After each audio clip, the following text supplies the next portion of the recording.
కాల్పుల విరమణ పొడిగించే ఛాన్సే లేదు. ఒప్పందం ఒక్కటే ఆప్షన్. ఒప్పందం కుదరకపోతే ఇరాన్పై బాంబులు పడతాయి. 2 వారాల సీజ్ ఫైర్ ముగియడానికి కొద్ది గంటల ముందు ట్రంప్ ఇచ్చిన మాస్ వార్నింగే ఇది. ఆ మాటకొస్తే 2 వారాల క్రితం కూడా ఇటువంటి హెచ్చరికలే చేశాడు. ఇరాన్లోని విద్యుత్, ఇంధన, మౌలిక వసతులపై విరుచుకుపడతామని, ఇరాన్ను రాతియుగం నాటికి తిరిగి పంపిస్తామని తీవ్ర స్థాయిలో బెదిరించాడు. కానీ చివరి నిమిషంలో పాక్ ప్రధాని Sharif army chief Asim Munir request చేశారని చెబుతూ 2 వారాల కాల్పుల విరమణ ప్రకటించాడు. 2 వారాల్లో చర్చలకొచ్చి ఒప్పందం చేసుకోకపోతే ఇరాన్ను తుడిచిపెట్టేస్తామని పదే పదే చెబుతూ వచ్చాడు.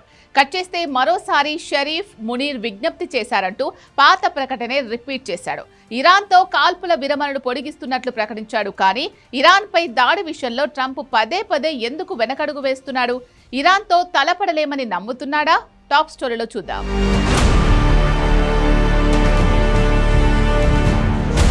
ఇరాన్ను ధ్వంసం చేస్తాం అని బీరాలు పలికిన ట్రంప్ నుంచి వచ్చిన ప్రకటనే ఇది.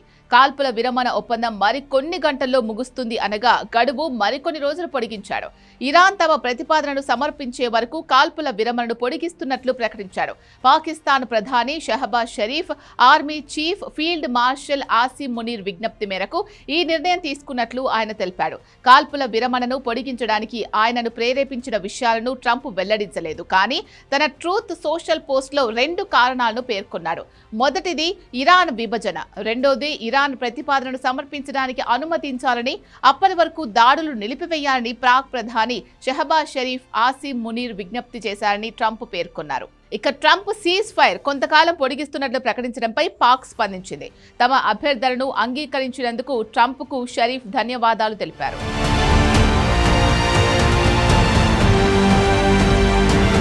మరోవైపు ట్రంప్ కాల్పుల విరమణను పొడిగించినట్లు చేసిన ప్రకటనను ఇరాన్ ప్రభుత్వం తిరస్కరించింది. ఇరాన్ పార్లమెంట్ స్పీకర్, చర్చల ప్రతినిధి మహమ్మద్ బాకర్ గాలిబాఫ్ సలహాదారు ఒకరు ఇది అమెరికా ఆకస్మిక దాడికి ఎత్తుగడగా పేర్కొన్నారు.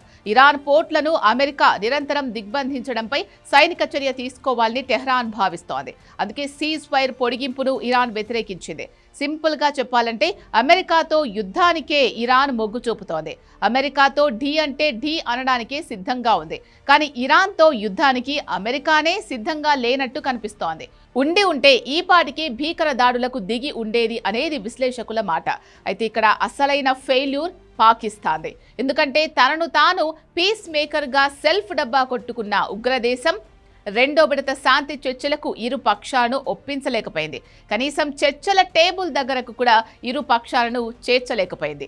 ఈ యుద్ధ సంక్షోభం ముగియకపోవడం పాకిస్తాన్కి అతిపెద్ద దెబ్బగా మారబోతోంది కూడా. అమెరికా, ఇరాన్ మధ్య విభేదాలు తగ్గించడానికి పాకిస్తాన్ పడుతున్న ఆరాటం వెనుక తన దౌత్యపరమైన స్థాయిని మార్చుకొని పెట్టుబడులను ఆకర్షించాలి అనే ప్రయత్నం ఉంది.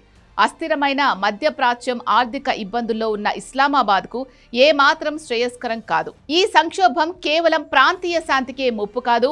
సౌదీ అరేబియాతో ఉన్న భద్రతా ఒప్పందం, గల్ఫ్ నుంచి వచ్చే ఇంధన సరఫరాలపై ఆధారపడడం వల్ల పాకిస్తాన్ కూడా ఈ యుద్ధంలోకి లాగబడే ప్రమాదం ఉంది. పాకిస్తాన్ ఆర్థిక పరిస్థితి ఎంత దారుణంగా ఉందంటే డబ్బు ఆదా చేయడానికి రోజువారీ విద్యుత్ కోతలు విధిస్తోంది. సౌదీ నుండి 3 బిలియన్ల అత్యవసర రుణం తీసుకుంది. అంతర్జాతీయంగా పరపతి పెరిగితే పెట్టుబడులు వస్తాయని ఆ దేశం ఆశిస్తోంది. కానీ 2వ విడత చర్చలు నిర్వహించడంలో దారుణంగా ఫెయిల్ అయింది. నిజానికి పాకిస్తాన్కు మధ్యవర్తిత్వ బాధ్యత వహించేంత సీన్ లేదు. ఇరాన్ ముందు నుంచి పాకిస్తాన్ మధ్యవర్తిత్వాన్ని నమ్మలేదు. పాక్ను నమ్మింది కేవలం ట్రంప్ ఒక్కడే. ఎందుకంటే అతడేం చెప్పినా తలాడించే లీడర్లు కావాలి. గతేడాది Pak army chief Asim Munir white house ను సందర్శించినప్పుడు ఈ బాధ్యతను స్వీకరించినట్లు నివేదికలు చెబుతున్నాయి. ఆ బాధ్యతలను నిర్వర్తించే క్రమంలోనే ట్రంప్ చెప్పిందల్లా చేస్తున్నట్టు కనిపిస్తోంది. ఇరాన్పై ఆఖరి నిమిషం వరకు అన్ని రకాల ఒత్తిళ్లను ప్రయోగించడం, చివరికి టెహ్రాన్ దారికి రాకపోయేసరికి పాకిస్తాన్ పాలకులు రిక్వెస్ట్ చేశారంటూ కాల్పుల విరమణ పొడిగించడం పక్కా ప్లాన్ ప్రకారమే జరుగుతున్నట్టు కనిపిస్తోంది. వాస్తవానికి ఇరాన్తో యుద్ధం విషయంలో ట్రంప్ లెక్కలన్నీ తప్పాయి. 2-3 వారాల్లో ఇరాన్ కథ ముగించొచ్చు అని నమ్మిన ట్రంప్ తర్వాత ఇరాన్తో అంత ఈజీ కాదు అని రియలైజ్ అయ్యాడు.